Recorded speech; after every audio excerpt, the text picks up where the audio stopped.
नमस्कार दोस्तों, मैं प्रशांत आप सबका स्वागत करता हूं।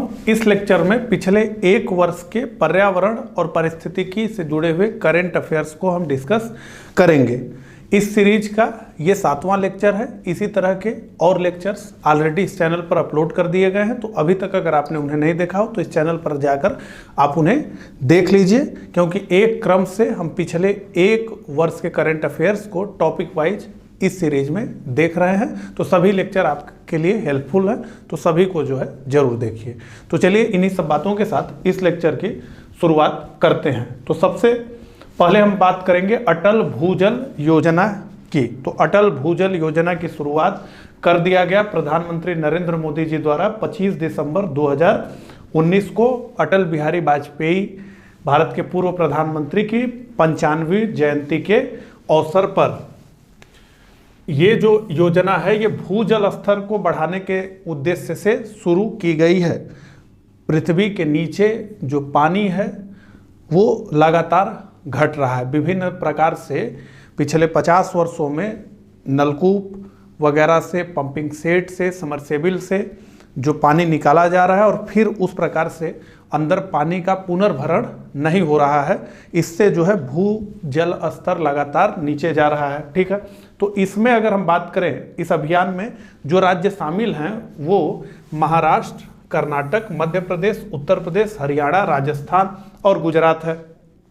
ये जितने राज्य हैं ये भारत के कुल भूजल दोहन के 25% भाग का प्रतिनिधित्व करते हैं। तो भूजल सबसे अधिक दोहन करने वाले ये राज्य हैं। तो कुल मिला के महाराष्ट्र, कर्नाटक, मध्य प्रदेश, उत्तर प्रदेश, हरियाणा, राजस्थान और गुजरात, यही राज्य मिलकर के 25% भूजल का दोहन करते हैं। तो इस योजना के अंतर्गत इन्हीं प्रदेशों के 78 जिलों, 193 ब्लॉकों और 8350 ग्राम पंचायतों को इस योजना में शामिल किया गया है। और ये योजना जो है विश्व बैंक और केंद्र सरकार के 50% हिस्सेदारी के हिसाब से चलाई जा रही है। 6000 करोड़ का ग्रांट जो है विश्व बैंक ने अभी सरकार को दिया है। तो इसमें क्या करना है? जल सुरक्षा के लिए ग्राम पंचायत स्तर पर काम करना मुख्य ये, और राज्यों में स्थायी भूजल प्रबंधन के लिए संस्थागत प्रबंधकों को मजबूत बनाया जाना। इस योजना के तहत एक लक्ष्य ये भी रखा गया है कि 2024 तक हर घर में पीने का पानी पहुंचाना है। ठीक है, और जैसा कि मैंने बताया कि ये योजना विश्व बैंक की सहायता से 5 वर्ष की अवधि में कार्यान्वित किए जाने का लक्ष्य रखा गया है। आगे बढ़ते हैं। तो डल झील को इको सेंसिटिव जोन घोषित करने की योजना के लिए एक 10 सदस्यीय समिति का गठन कर दिया गया। ठीक है, तो ड्रेजिंग कारपोरेशन ऑफ इंडिया के 2017 के आकलन के अनुसार प्रदूषण और अतिक्रमण के कारण डल झील 22 वर्ग किलोमीटर के अपने मूल क्षेत्र से, तो डल झील 22 वर्ग किलोमीटर में फैली थी, इससे जो है ये घटते घटते आ गई है 10 वर्ग किलोमीटर। ठीक है, तो काफ़ी ज़्यादा डल झील का एरिया अतिक्रमण वगैरह से सिकुड़ गया है। ठीक है, जैसे आजकल हर शहर में आप तालाबों को सिकुड़ते हुए देख रहे होंगे। ठीक है ना, कैसे तालाब, और बल्कि तालाब जो है सिकुड़ नहीं रहे, वो आंखों से ओझल हो जा रहे हैं, इतना जो अवैध बिल्डिंग्स वगैरह बन रही है उसके चक्कर में। ठीक है, तो यहाँ पर ये ड्रेजिंग कारपोरेशन ऑफ इंडिया का अनुमान कि ये इस तरीके से हुआ। तो अब इसको अगर इको सेंसिटिव जोन घोषित किया गया है तो इससे क्या होगा? तो इको सेंसिटिव जोन अगर घोषित कर दिया जाएगा तो उस क्षेत्र में पेड़ काटने पर रोक लगा दी जाएगी, उस क्षेत्र में होटल्स वगैरह बनाने पर रोक लगा दी जाएगी। मतलब मानवीय जो हस्तक्षेप है उसे बिल्कुल न्यूनतम कर दिया जाएगा। ठीक है, ताकि अब ज़्यादा अतिक्रमण ना हो। तो डल झील में जो लोग जा रहे हैं वो बता रहे हैं कि अब उस साफ पानी नहीं देखने को मिलता है, बहुत तरह की उसमें गंदगी है। शिकारे चलते हैं ना डल झील में, उसी पे रूम भी मिलता है और डल झील के नौकाओं पर, तो स्थिति बड़ी वहाँ जो है खराब हो गई है। तो अब बात करते हैं, इको सेंसिटिव जोन को पारिस्थितिक रूप से फ्रेजाइल एरिया भी कहते हैं। ठीक है, तो ये भी ध्यान रखिएगा, इसको फ्रेजाइल एरिया कहा जाता है। और अगले लाइन में ये बताया गया है, जो मूल बात बताई गई है कि किसी भी क्षेत्र को इको सेंसिटिव जोन घोषित करने के लिए केंद्रीय पर्यावरण, वन तथा जलवायु परिवर्तन मंत्रालय द्वारा अधिसूचना जारी की जाती है। तो ये मंत्रालय जो है अधिसूचित करता है कि कौन सा क्षेत्र इको सेंसिटिव जोन हो गया है। अभी इस पे जो है समिति गठित हुई है, अगर वो रिपोर्ट करेगी तो इसको घोषित कर दिया जाएगा, ठीक है। और ये जो इको सेंसिटिव जोन होते हैं ये ज्यादातर वन्य जीव अभयारण्य, संरक्षित क्षेत्र और राष्ट्रीय उद्यान के निकट होते हैं। 10 किलोमीटर का दायरा, ऐसे इसके अलग अलग प्रावधान हैं। आगे बढ़ते हैं। तो ईंधन संरक्षण के लिए अभियान चलाया गया सक्षम। तो प्रश्न पूछा जा सकता है कि सक्षम क्या है। तो ईंधन संरक्षण के लिए यह अभियान चलाया गया केंद्रीय पेट्रोलियम व प्राकृतिक गैस मंत्रालय के अधीन पेट्रोलियम संरक्षण अनुसंधान केंद्र द्वारा देश में तेल व गैस के संरक्षण के प्रति जागरूकता फैलाने के लिए सक्षम अभियान की शुरुआत की गई। इसके साथ ही ये पेट्रोलियम संरक्षण अनुसंधान केंद्र जो है ये एनसीईआरटी के साथ मिल करके ईंधन संरक्षण की थीम पर एक कामिक बुक भी तैयार किया है, ठीक है। तो एक कॉमिक्स तैयार किया है। इस बुक का वितरण अभियान के दौरान किया गया। यह पुस्तक ई पाठशाला ऐप पर भी उपलब्ध है। तो एनसीईआरटी की ज्यादातर सभी बुकें ई पाठशाला बुक सरकार का है वो है, उस पर मिलती है बहुत सारी किताबें, तो उस पर भी इसे किया गया है। और ये क्या है, पीसीआरए क्या है, तो ये एक गैर लाभकारी संगठन है जो देश की में ऊर्जा दक्षता को बढ़ावा देने के लिए प्रमुख राष्ट्रीय सरकारी एजेंसी है। आगे बढ़ते हैं। तो ये बताया गया कि 2019 जो है वो 1901 के बाद सबसे अधिक गर्म वर्ष रहा। किसने बताया? तो अंतर्राष्ट्रीय मौसम विज्ञान की 2019 के लिए जारी स्टेट ऑफ क्लाइमेट रिपोर्ट के अनुसार 2019 वर्ष 1900 के बाद पृथ्वी के रिकॉर्डेड इतिहास में सबसे गर्म वर्ष रहा है। रिपोर्ट में और क्या बताया गया कि 2019 में जलवायु परिवर्तन से संबंधित कई घटनाएं सामने आई। इनमें चक्रवात, बाढ़, ग्रीष्म लहर, शीत लहर तथा भूस्खलन इत्यादि शामिल रहे। और इस रिपोर्ट ने यह बताया कि जलवायु परिवर्तन के कारण भारत में 1659 लोगों की मृत्यु हो गई।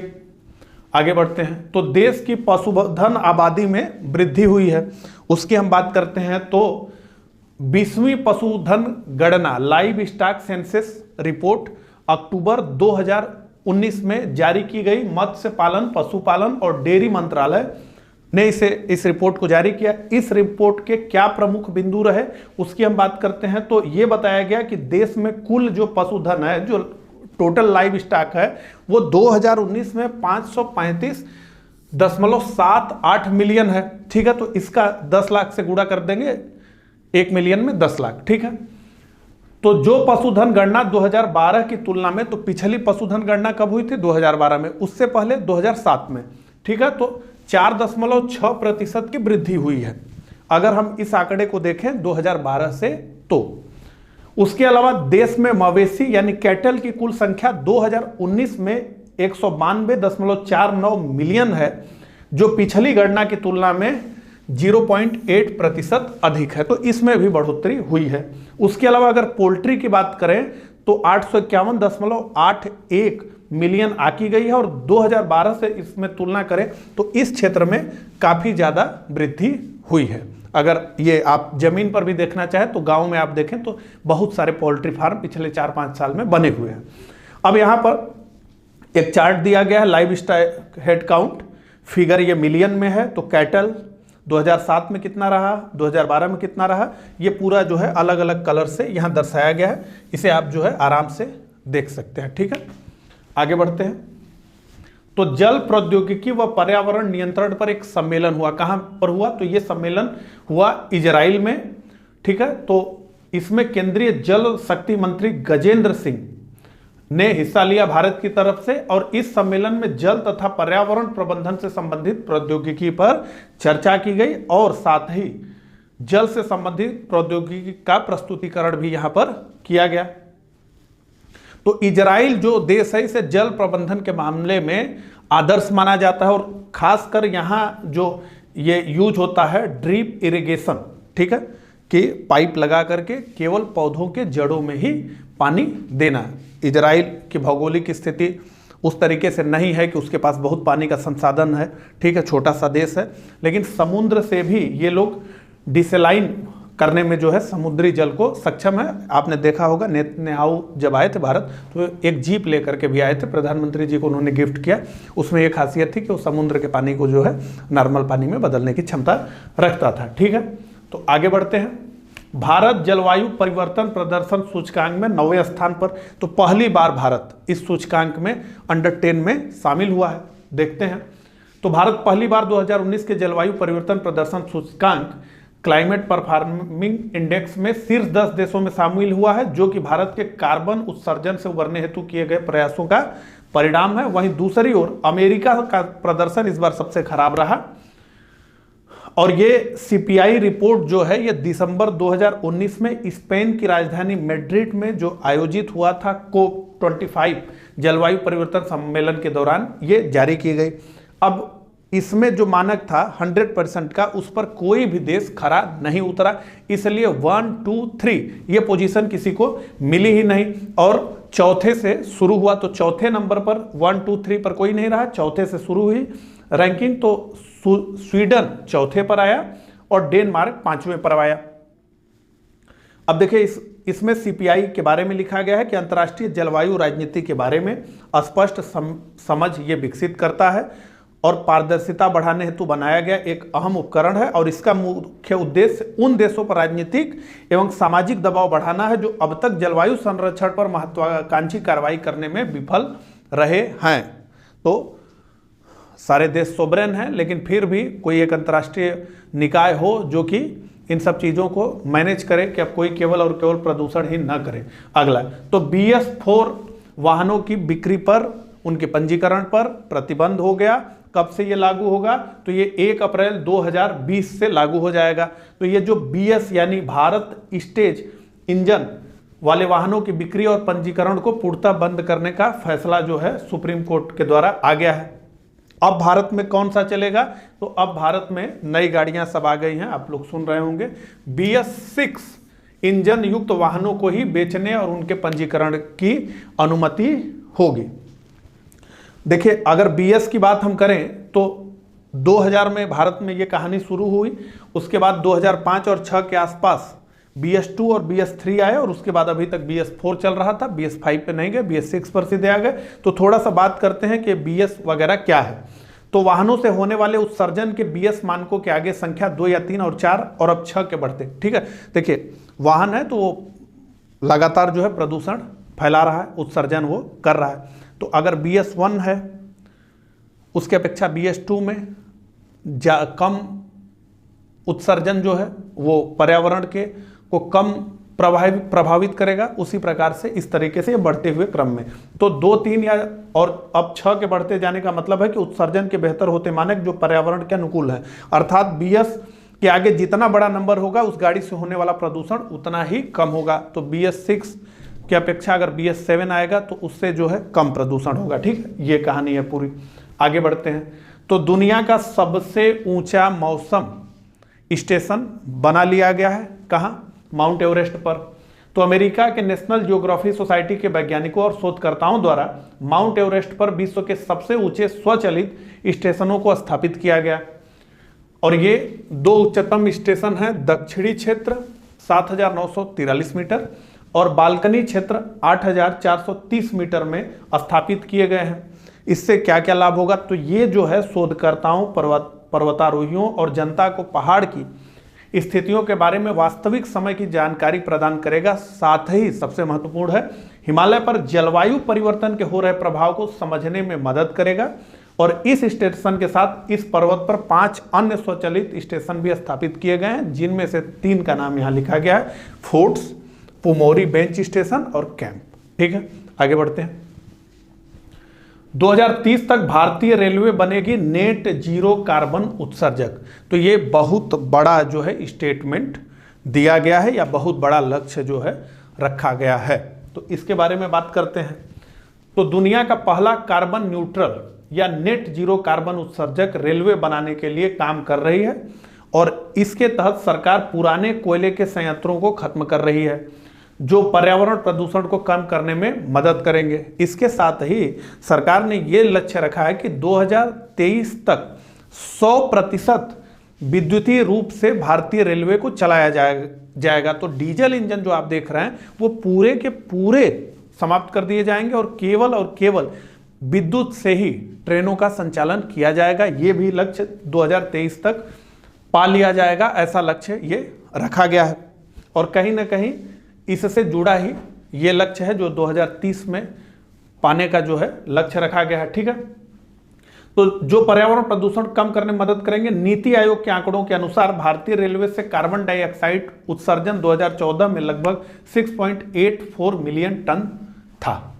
तो ये 2 बड़े लक्ष्य जो है रखे गए हैं। आगे बढ़ते हैं, तो स्वच्छता सर्वेक्षण रिपोर्ट 2019 आ चुकी है और हर बार की तरह इस बार भी इंदौर इसमें पहले स्थान पर आ गया है। तो आवास एवं शहरी मामलों के मंत्रालय के वर्ष 2019 के स्वच्छता सर्वेक्षण, अब ये भी पूछ लेगा कि स्वच्छता सर्वेक्षण कौन निकालता है, तो ये ध्यान दीजिए। तो इंदौर एक बार पुनः देश के सबसे स्वच्छ शहर का पुरस्कार इसको मिल गया और इस मामले में अंबिकापुर छत्तीसगढ़, मतलब ये मध्य प्रदेश और छत्तीसगढ़ में पुरस्कार जो है पहले दूसरे का सिमट गया। ठीक है, एक ही तरफ की एरिया, बल्कि ये दोनों तो एक ही राज्य रहे हैं। और तीसरा स्थान एक दक्षिणी राज्य को मिला है, एक दक्षिणी शहर को मिला है, मैसूर, कर्नाटक का। ठीक है, और अगर बात करें कि राज्यों की राजधानियों में सबसे स्वच्छ शहर का पुरस्कार किसे मिला, तो वो भी मध्य प्रदेश के भोपाल शहर को मिल गया। ठीक है, अब बड़े शहरों की बात करें, यानी 10 लाख से अधिक जनसंख्या वाले शहरों की बात करें, तो सबसे स्वच्छ शहर का पुरस्कार मिला है अहमदाबाद, गुजरात को। और मध्यम शहरों यानी 3 लाख से अधिक और 10 लाख से कम की बात करें, तो इसमें भी मध्य प्रदेश आ गया। ठीक है, बड़े लंबे समय तक मध्य प्रदेश में भाजपा की सरकार रही है और स्वच्छता पर ये लोग लगातार काम कर रहे हैं, तो इसमें भी मध्य प्रदेश का एक शहर आ गया। और छोटे शहरों की बात करें तो नई दिल्ली म्यूनिसिपल कॉरपोरेशन को यह पुरस्कार मिला है। तो स्वच्छता सर्वेक्षण से प्रश्न बनाए जा सकते हैं। आगे बढ़ता हूं, तो देश के बाघों की संख्या में 33% की वृद्धि हुई। तो यह काफी पुरानी न्यूज है, लेकिन जैसा कि आप जानते हैं कि पूरे 1 वर्ष के दौरान जितने महत्वपूर्ण मुद्दे रहे वो सब हम जो है इस सीरीज में डिस्कस करते हैं, तो इस पे भी हम बात करेंगे।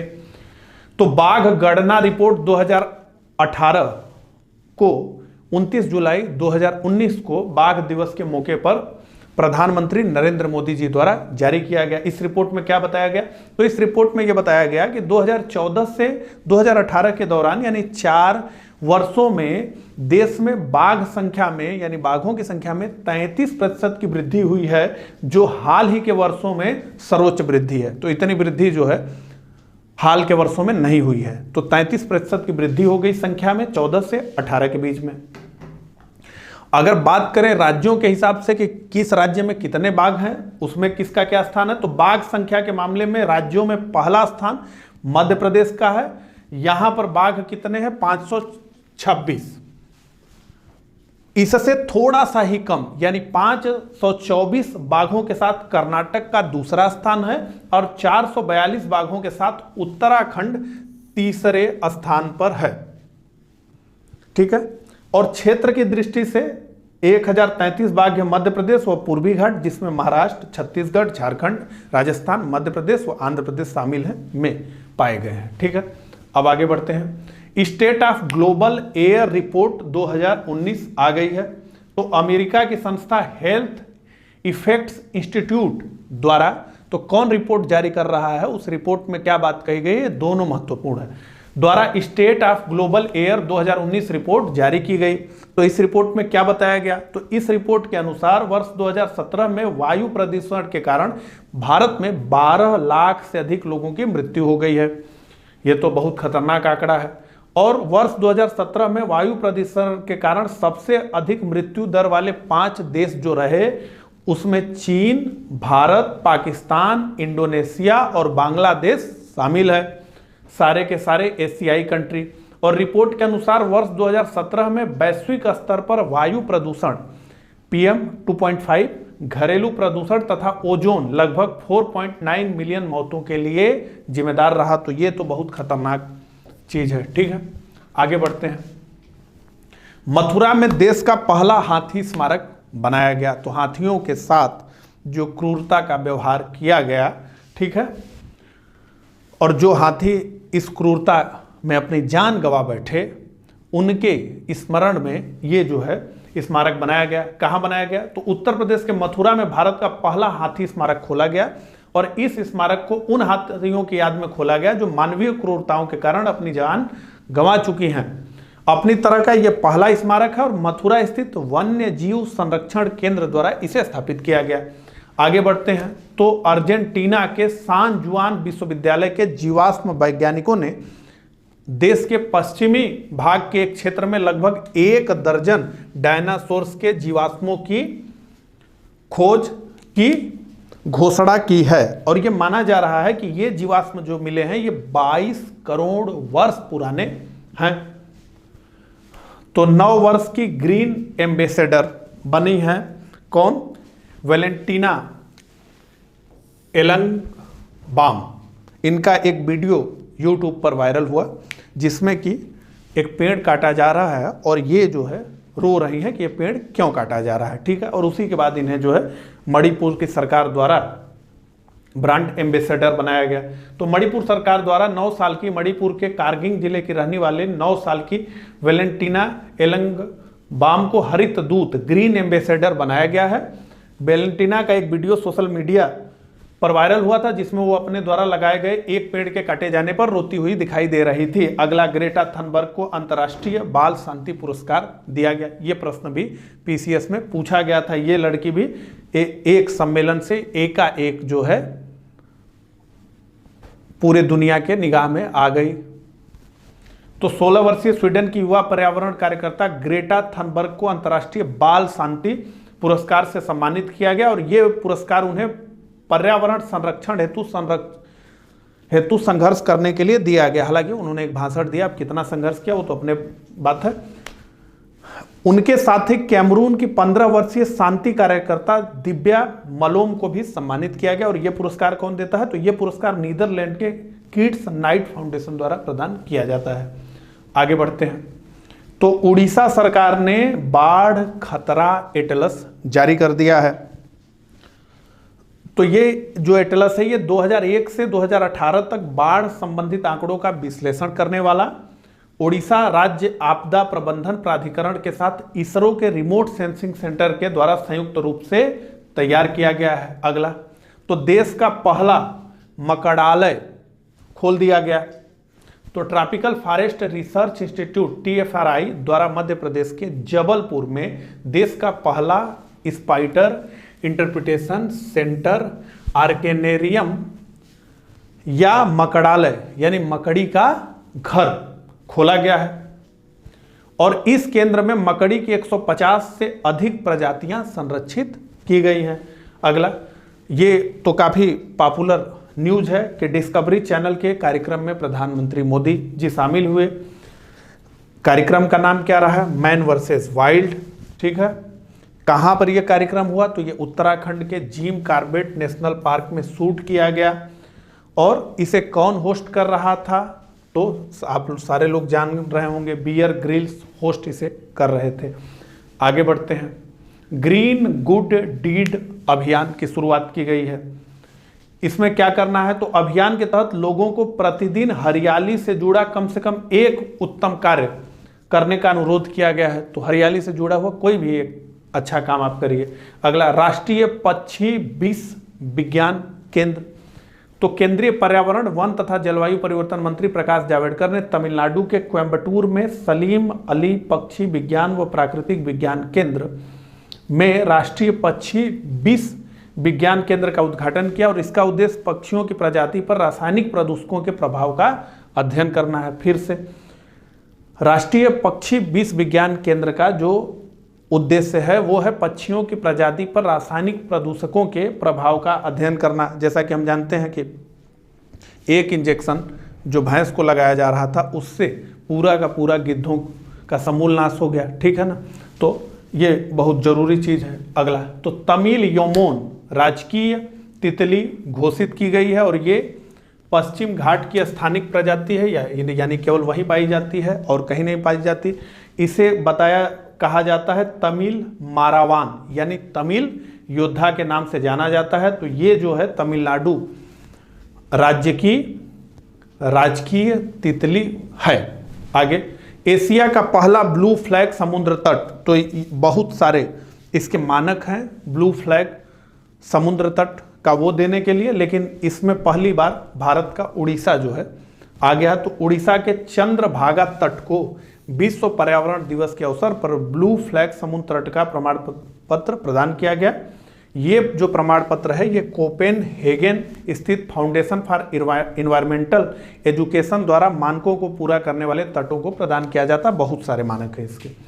आगे, जलवायु परिवर्तन का आपातकाल घोषित करने वाला पहला देश बन गया है ब्रिटेन। ठीक है, तो इमरजेंसी की इस घोषणा से पहले ही देश में कई शहरों और कस्बों में जलवायु संकट को लेकर आपात स्थिति महसूस की जा रही थी। तो देखिए, आपातकाल घोषित करते हैं लोग कि कुल मिलाकर के अब जो है इस पर तो हमें काम करना ही पड़ेगा। अब मतलब सारी बातें एक तरफ हैं, लेकिन अब जो है इस पर हमें गंभीर होना होगा, इस पर हमें जो है कदम उठाना ही होगा। तो ब्रिटेन ने सबसे पहले ये किया।